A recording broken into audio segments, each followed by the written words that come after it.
Okay, the 2013 Krikke Boys Shootout. Nice clear night here at Bunbury Speedway. Joining us in the call, we are set to go. They are away. Kading gets away first. On the outside, Stephen Lyons, Warrnambool Classic winner for 2013, is hot on his heels at the moment. So they head down the back straight at Bunbury Speedway. Kading launches the car out of turn 4 and down the main straightaway. Well, Kading's got himself off to a very nice start. Keep in mind, he earlier on tonight was second in heat number 2, but he was fastest in the pole shuffle. That's why he leads out from the front right here, and he's storming away from the rest of this field. This guy has had some big wins next to his name. If he can pull this one off, it's a nice way to start his Krikke Boys love affair here in Bunbury as he comes down the front straightaway once again. Few laps down, and Tim Kading is your race leader. Okay, so keep your eye on the race leader as he starts to stretch away here at Bunbury Speedway. Through the ruts, he rides the car high. Man moving through the field at the moment is Randy Hannigan. He's made about 2 or 3 positions. One car sideways there. That is Lee Nash. That's gotta hurt. 46 car as we welcome Jasmine Homer to the call. Jasmine, Lee Nash there, a little bit sideways, didn't know where to go. No, the whole thing, let's hope he gets up and gets started again. Tim Kading's had a fantastic start, but for the rest of the field, they'll be able to get a lot closer now. So that incident, it brings on the yellow lights. We'll get a restart on the way in just a couple of moments. Here we go. Not too far away from a restart then. Tim Kading leading from out the front. Off they go. We go. Green lights are back on. Tim Kading is your race leader at the moment. Keep in mind that you've had Stephen Lyons do pretty well so far in this particular series. Chris Coyle's been up near the front as well. And Max Dumsney's had a very, very good series too. Tim Kading though, in fact you've got 2 out the front right now. Tim Kading out front, and right behind him Stephen Lyons, who's, well, keeping pace with him at the moment. Just going past our screen there. Oh, there's a turn in fact.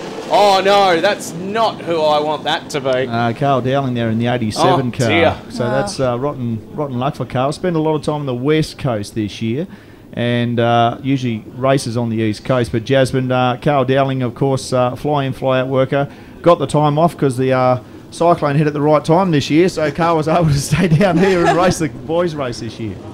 Okay, rolling start here again. Lines to push hard as he goes right down on the curve line, far back there in 3rd place. A little bit further back there, Randy Hannigan starting to make his way through. The mile-up missile, Jamie Mayolo, sitting in the top 5 at the moment. Look at this car of Kading's. Brendan Telfer, the crew chief for the Krikke Motorsports team, moving from the Jason Johnson setup from last year and certainly proving his worth for Krikke Motorsport this year. Riding the ruts and the bumps goes Tim Kading, the outlaw from the USA, certainly showing the way at the Krikke Boys Shootout so far. Let's not forget how good Robbie Farr's been so far, because he started off this race in 6th spot. He's now moved his way into 3rd, and gee, I tell you what, he's been quick on this track. I know the record that he's had in this quick Krikke Boys Shootout in the past. He's won it about 150,000 times, it feels like, Andrew. But every time we get to quick Krikke Boys Shootout time, he always is one of the big chances. And he's showing why right now, because he's moving through the pack, as we said, in 3rd spot. But Tim Kading, how quick is he going right now, Jasmine? He's going to make it a 3rd victory for the US. Yeah, certainly will, Jasmine. US drivers have dominated the race in the last 3 years. Stephen Lyons now makes position on the lap cars. Kading's doing enough here just to put a couple of cars between him and Stephen Lyons at the moment. The local drivers aren't going to be happy about this. No, but the important thing, as you mentioned there, Andrew, if you're getting up to lap traffic, that's where you're going to have, well, for your good self out front, you get all the rest of your drivers further back that are trying to battle their way through, while Tim Kading's got the speed to go all the way around these slow drivers. The lap traffic, well, he's doing it with ease right now, getting past, as you saw, Callum Williamson just before, and also in the, what was that, in the 46th? That's right, it was Sheldon Brady in the 6th car.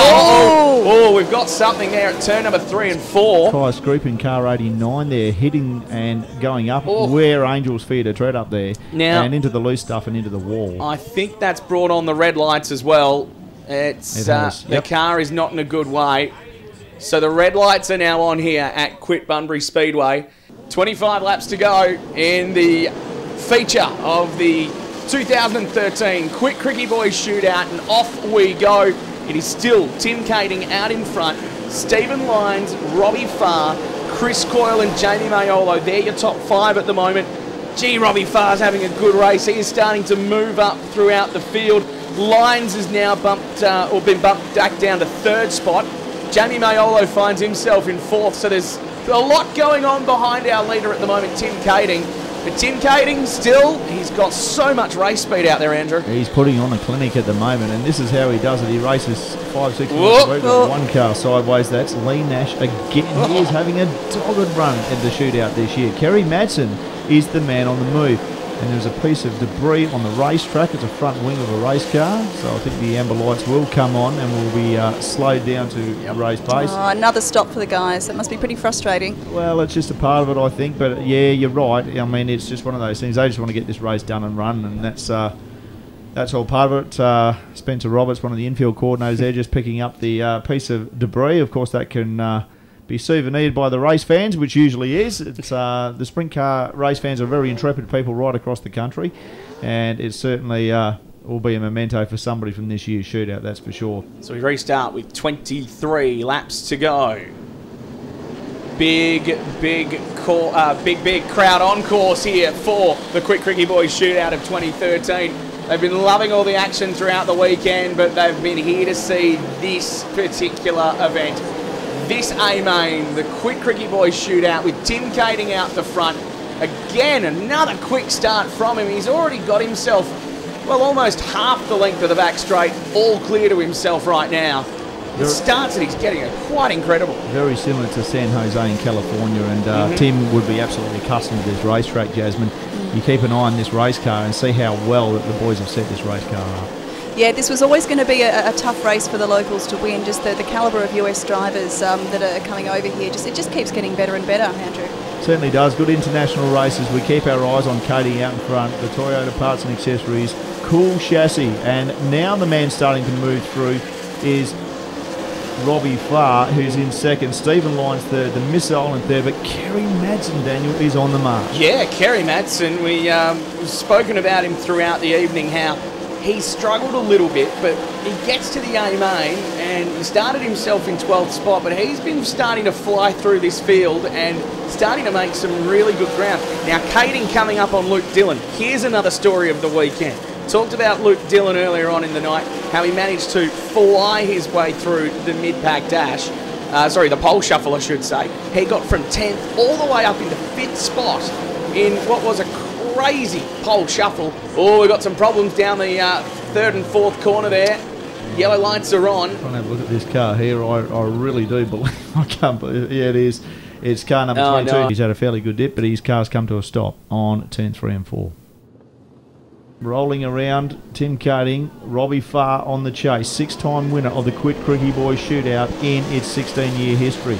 As they head around turn number 1 and 2 once again, Madsen is on the chase. He has moved 8 positions and is really on the march. Has won this race back in 2011, I should say. So he is the man on the move at the moment. He wants to make the race his own, driving the Caneric race team car. That's right, and he certainly knows how to do it.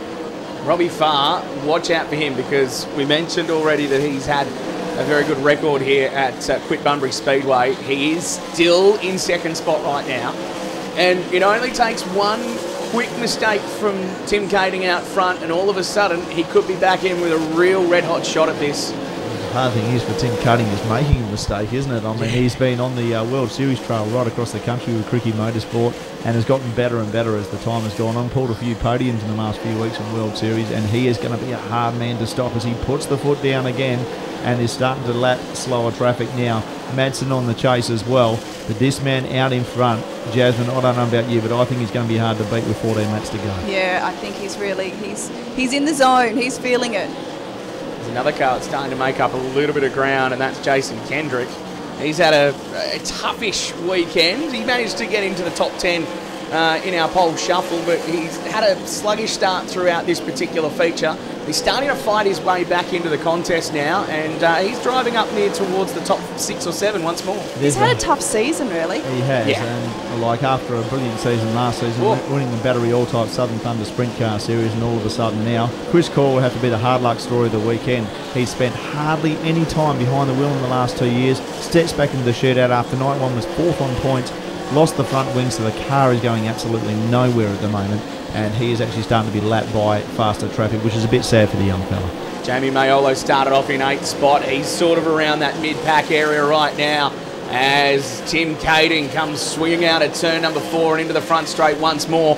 He is currently coming up to, well, even more lap traffic. He's getting past Trent Pigden there, and he storms down the back straight, doing it with ease right now as he comes round the bend with about 8 laps to go in this quick Krikke Boys Shootout of 2013. He is making this look very easy, Andrew. Certainly is. A very, very experienced race campaigner is Tim Kading, and I think I would be able to see the smile on Shane Kricke's face getting bigger and bigger with each lap that passes. Of course, for a team owner, this is where you start getting a bit nervous. The laps are dying and it's getting very close. $20,000 for the win here this weekend. It's certainly one of the richest paying races in Australian sprint car racing. So as we look at the field now, Robbie Farr under a bit of siege here from Stephen Lyons back in the pack. So we'll keep an eye on those two, that's for sure. We already know who's leading it rather comfortably at the moment. And he has put on a clinic from start to finish. The track just starting to take a little bit of rubber, which makes it very hard for passing. So you see the driver starting to move up on the surface now, trying to get that grip. And of course the tyres will be crying out a bit at the moment as well. Well, you're not wrong. And looking back there goes further in the field, yeah, the move with Stephen Lyons coming up on the inside of Robbie Farr, I should say. I want to bring up Kerry Madsen because he's starting to close the gap a little bit with about 4 laps to go. He's not too far away. He's pushing for a podium spot right now. Certainly is, and like the way Robbie Farr, I think that car's just starting to go off a little bit. That's why Stephen Lyons is starting to put the pressure on him again. So we're keeping an eye on what's happening in the back of the pack. Maximum crowd here tonight at Quit Bunbury Speedway. This is the race of races on the West Coast. The Quit Krikke Boys Shootout. This man is making a meal of it at the moment. Tim Kading, the US outlaw, certainly had a busy build-up to the shootout. Spent a lot of time speaking to kids at the schools, that sort of stuff. The last dying laps of the 2013 Krikke Boys Shootout. Kading comes across the line and will take the win. What an absolute clinic from the American outlaw from San Jose in California. He would be stoked, Daniel, with this win. What an amazing weekend he's had. He's hardly put a foot wrong, and tonight a very, very big night for him. He might have finished second in his heat earlier on. Oh, watch out. We might see some theatrics right now from Tim Kading. He's going to let his hair down. Shane Kricke did tell him, he said, mate, if you do win this race, you can do anything you like. So have a look at this. He's going to get weighed and make sure that the car is all legitimate, because that's the big holding of breath, is to make sure the car is properly underweight. And it'll be just having a look. Look, he's had a brilliant weekend, but the Krikke Motorsport guys right now, it's hard to know exactly what they'd be thinking. We know exactly what this weekend's all about. He's got it. That's he is 2013 champion. Fantastic for Tim Kading. And how wrapped would Shane Kricke be? Oh, look, he's asking for a push car. He wants a push car now. So we're going to see some exciting theatrics from Tim Kading here. This is always a popularity here. Tim Kading, he would be absolutely ecstatic. I reckon you're going to see some donuts here. Hang on a minute. This will be exciting. Here we go. It's on. Sensational. Brilliant for Krikke Motorsports. He's not finished yet. Here we go. Now the old reverse lap. This works well. It's great when you can get these sort of guys who have some fantastic character about them and know how to put on a real good show, and especially when they obviously come across the line and win, and they can do things like this. The crowd's loving it. Sensational. They don't mind a bit of expression session from the sprint car drivers. Absolutely sensational from Tim Kading. And you know something, guys? This man is probably one of the best products. Have a look at this. This guy is one of the best products that Krikke Motorsport has actually brought to Australia, and he is fantastic. Look, Krikke Motorsport have had guys like Robbie Farr. They've had an array of drivers. Mark Wells has driven for Krikke Motorsport in the past. They've had Americans as well, and this man would be by far one of the best products they've ever bought. He's got himself on one wheel at one point down that back straight. I like the wheel stand. That's crazy. So going through the finishing order for you, Tim Kading, the winner of the Quit Krikke Boys Shootout for 2013. Stephen Lyons managing to hang on for second spot. Kerry Madsen was the one that flew home late. He manages, look at Tim Kading right now. Stoked. How happy is he? Bit of a wing dance coming up here. So this is customary with the shootout. the checkered flag. He would be absolutely wrapped. He's just wrapped up the title. Ron Krikke, the Bunbury Bullet, congratulating Tim Kading, of course, and it means a lot. John Krikke, the Apostle Apostle, doing the same thing. Absolutely sensational for the Krikke Motorsport team. Great job. The 2013 Quit Krikke Boys Shootout wraps up for another year, and Tim Kading is really expressing himself, and that's what this race is all about. There's a lot of emotion that comes with this race, and it's really exciting. Oh, look at that. What a great picture. Fantastic stuff. From all the team here at Quit Bunbury Speedway, Jasmine Homer joining us for the first time this year, Daniel Leach and Andrew Roberts, we would like to bid you a very, very happy and enjoyable night. I think you'll be heading down for the pit party afterwards. That is part of the customary part of the shootout. Wish you all the best, and don't forget, we do it all again next year. The 2014 Krikke Boys Shootout starts planning now. The checkered flags drop, so we start on next year's already.